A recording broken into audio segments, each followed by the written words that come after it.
जम्मू कश्मीर में national conference की सरकार को 1 साल पूरा हो चुका है और इस 1 साल का आंकलन हम इस वीडियो में करेंगे कि कितने वादे पूरे हुए और कितने वादे अभी भी अधूरे हैं।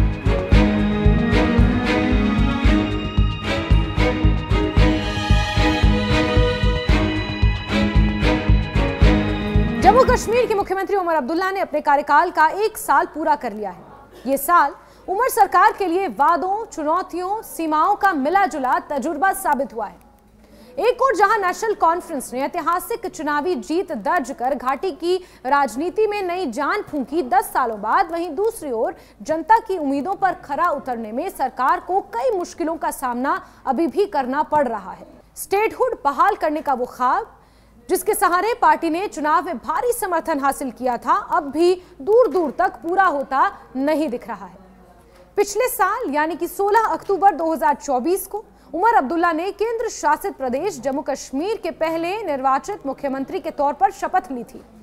उनकी पार्टी ने उस चुनाव में स्पष्ट बहुमत हासिल किया और लगभग 1 दशक बाद घाटी में राजनीतिक स्थिरता की उम्मीद जगाई। नेशनल कॉन्फ्रेंस का घोषणा पत्र गरिमा, पहचान और विकास जनता के लिए एक नया भरोसा था। इसमें राज्य की खोई हुई स्वायत्तता और विशेष पहचान की बहाली को सबसे ऊपर रखा गया था।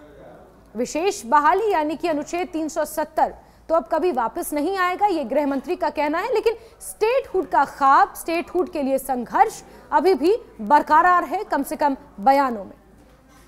पार्टी ने यह वादा किया था कि वो 2000 में पारित स्वायत्तता प्रस्ताव को पूरी तरह से लागू करेगी, अनुच्छेद 370 और 35A के तहत मिले पहले के खास हक को फिर से बहाल करेगी और केंद्र से राज्य का दर्जा वापस दिलाने के लिए हर संवैधानिक रास्ता अपनाएगी। और उमर सरकार ने ऐसा सत्ता में आते ही किया भी। पहली कैबिनेट में इसको लेकर एक प्रस्ताव पारित किया, लेकिन इन वादों ने जनता में उम्मीदों की एक लहर भी पैदा कर दी। लेकिन 1 साल बाद इन उम्मीदों का नतीजा बेहद सीमित ही दिखाई देता है। पहले साल में नेशनल कॉन्फ्रेंस सरकार अपने बड़े बड़े राजनीतिक वादों पर खासा धीमा रही और विरोधियों से घिरती भी रही। कार्यकाल की शुरुआत में ही कैबिनेट की पहली बैठक में जम्मू कश्मीर को पूर्ण राज्य का दर्जा देने की मांग को दोहराया गया। इसको लेकर बाकायदा एक प्रस्ताव पारित हुआ। फिर उस प्रस्ताव को लेकर मुख्यमंत्री उमर अब्दुल्ला प्रधानमंत्री नरेंद्र मोदी से मिलने भी पहुंचे थे। विधानसभा में केंद्र से विशेष दर्जा बहाल करने के लिए संवैधानिक तंत्र तैयार करने का प्रस्ताव पारित हुआ था, मगर हकीकत में इन घोषणाओं का कोई ठोस असर नहीं दिखा। वहीं सरकार की नाकामयाबी पर विपक्ष के साथ साथ पार्टी के अंदर भी असंतोष उभर कर सामने आया। हाल ही में एग्जाम्पल है श्रीनगर से सांसद आगा सईद रूला मेहंदी का, जो ये खुद कह रहे हैं कि वो उपचुनावों में किस मुंह से जाएंगे जब उनकी सरकार ने वादे ही पूरे नहीं किए हैं। नेशनल कॉन्फ्रेंस के वरिष्ठ नेता हैं आगा सईद रूला मेहंदी, जिन्होंने सार्वजनिक रूप से यह माना कि सरकार राजनीतिक मोर्चे पर उम्मीदों पर खरी नहीं उतरी है। उन्होंने कहा कि राजनीतिक इरादे की जरूरत थी जो नजर नहीं आया।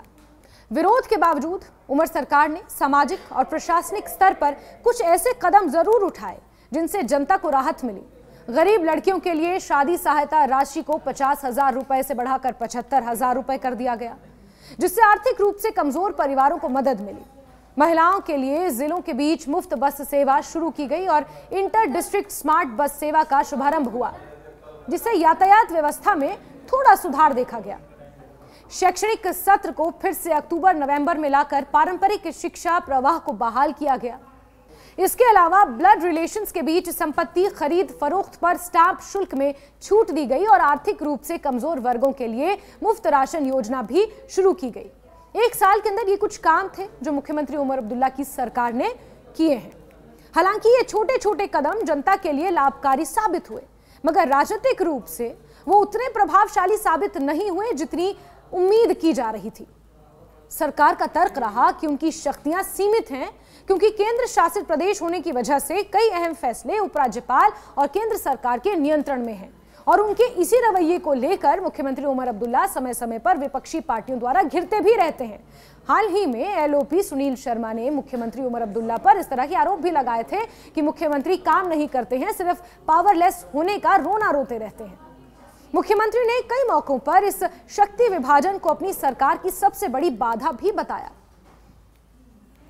विपक्षी दलों, विशेषकर घाटी के नए राजनीतिक मोर्चों ने उमर सरकार पर आरोप लगाया कि उसने जनता की भावनाओं का इस्तेमाल चुनावी जीत के लिए किया, लेकिन सत्ता में आने के बाद केंद्र के दबाव में काम किया गया। उनका कहना है कि नेशनल कॉन्फ्रेंस सरकार केवल बयानबाजी तक सीमित रही और ना तो शासन में पारदर्शिता लाई, ना ही विशेष दर्जे की बहाली के लिए कोई ठोस कदम उठाए गए। विपक्ष ने आरोप लगाया कि सरकार नई दिल्ली और बीजेपी को खुश करने में लगी हुई है। आपको याद होगा सज्जाद गनी लोन का वो बयान जिसमें उन्होंने कहा कि वो दिल्ली जाते हैं, शॉल पहनाते हैं, टोपी पहनाते हैं, लेकिन स्टेटहुड की मांग को उतनी बुलंद तरीके से नहीं उठाते जितनी उन्होंने चुनावों में आने से पहले उठाई थी। ये असंतोष पार्टी के भीतर भी दिखा है, जिससे स्पष्ट होता है कि उमर अब्दुल्ला को अपनी पार्टी के अंदर असहमति की आवाजों को संभालना ही पड़ रहा है। राजनीतिक धरातल पर यह स्थिति सरकार के लिए चुनौतीपूर्ण साबित हो सकती है और होती हुई नजर भी आ रही है। वहीं उमर सरकार के पहले साल को सबसे अधिक प्रभावित करने वाली घटनाओं में से एक था 22 अप्रैल का पहलगाम आतंकी हमला। इस हादसे ने घाटी की शांति को भंग कर दिया, राज्य की अर्थव्यवस्था और पर्यटन उद्योग को गहरा झटका दिया है। हालांकि उसके बाद मुख्यमंत्री उमर अब्दुल्ला ने टूरिज्म को पटरी पर लाने के लिए कई कोशिशें की। उन्होंने गुलमर्ग में अपने बच्चों के साथ गुलमर्ग की सड़कों पर साइकिल चलाई। वो पहलगाम गए जहां पर उन्होंने साइकिलिंग की, अपनी कैबिनेट के साथ कई जगह पहुंचे और एक तरह से टूरिज्म को पंख देने की कोशिश उन्होंने दोबारा की पहलगाम हमले के बाद। इसके बाद मई में भारत पाकिस्तान के बीच बढ़े तनाव और सीमावर्ती इलाकों में गोलीबारी ने हालात को थोड़ा और बिगाड़ दिया। दर्जनों लोगों की मौत हुई और सैकड़ों परिवार विस्थापित हो गए। टूरिज्म को दोबारा जीवित करने के लिए सरकार ने कश्मीर फिर से बुला रहा है मुहिम शुरू की, लेकिन भारी बारिश और बाढ़ ने इन प्रयासों पर पानी फेर दिया। घाटी में बाढ़ और भूस्खलन ने बुनियादी ढांचे को नुकसान पहुंचाया। सर्दियों से पहले पर्यटन सीजन की संभावनाएं लगभग खत्म हो गई। वहीं उमर सरकार के लिए एक और संवेदनशील मुद्दा रहा आरक्षण नीति का संशोधन, जिसमें वो अपने ही नेताओं से और जनता से बुरी तरह घिर गए। नई नीति के तहत सामान्य वर्ग का कोटा घटाकर मात्र 30% कर दिया गया, जिससे छात्रों और अभ्यर्थियों में भारी नाराजगी फैली। उनके गुपकार स्थित आवास के बाहर जमकर विरोध प्रदर्शन भी हुए। दिसंबर में हुए छात्र विरोध प्रदर्शन के बाद सरकार ने एक नए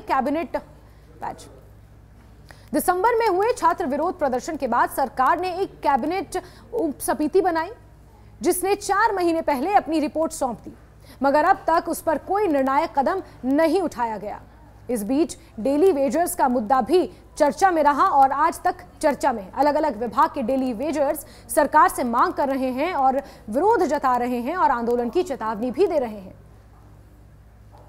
वहीं आरक्षण नीति पर विवाद सरकार की विश्वसनीयता पर सवाल खड़े कर रहा है, क्योंकि युवाओं की उम्मीदों को पूरा ना कर पाना किसी भी शासक दल के लिए राजनीतिक तौर पर नुकसानदेह साबित हो सकता है। मुख्यमंत्री उमर अब्दुल्ला बार बार ये जताते रहे हैं कि उनकी सरकार की शक्तियां सीमित हैं। केंद्र शासित प्रदेश की व्यवस्था में कई महत्वपूर्ण निर्णय उपराज्यपाल और केंद्र सरकार के अधिकार क्षेत्र में आते हैं। ये स्थिति शासन और जवाबदेही दोनों को जटिल बना देती है। मुख्यमंत्री की कोशिशों के बावजूद जब तक राज्य का पूर्ण दर्जा बहाल नहीं होता, तब तक सभी नीतिगत निर्णयों पर केंद्र की छाया बनी रहेगी। राज्य की राजनीति में यह भी साफ नजर आ रहा है कि जनता एक बार फिर स्थानीय स्वायत्तता और राजनीतिक अधिकारों की मांग को लेकर मुखर हो रही है। उमर सरकार के लिए अगले सालों में यह साबित करने का मौका है कि वो केवल सीमाओं की दुहाई नहीं दे रही, बल्कि इन सीमाओं के बावजूद ठोस पहल कर रही है। उमर अब्दुल्ला के शासन का पहला साल विरोधाभासों से भरा रहा है।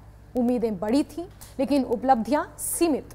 राज्य का दर्जा बहाल करने का राजनीतिक वादा अभी भी अधूरा है, जबकि जनता के लिए छोटे छोटे कल्याणकारी कदम जरूर लागू किए गए हैं।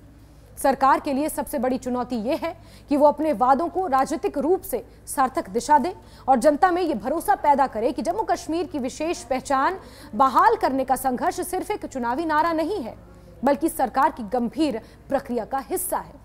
अगले आने वाले 4 साल उमर अब्दुल्ला सरकार के लिए निर्णायक साबित होंगे। या तो वो अपने एजेंडे को हकीकत में बदलकर राजनीतिक इतिहास में अपनी जगह बनाएंगे, या फिर जनता के असंतोष के बीच उस पर वादों की सरकार होने का ठप्पा लग जाएगा। लेकिन 1 साल का लेखा जोखा सही मायने में अगर पूछा जाए तो जम्मू कश्मीर की आवाम से बेहतर और कोई नहीं बता पाएगा।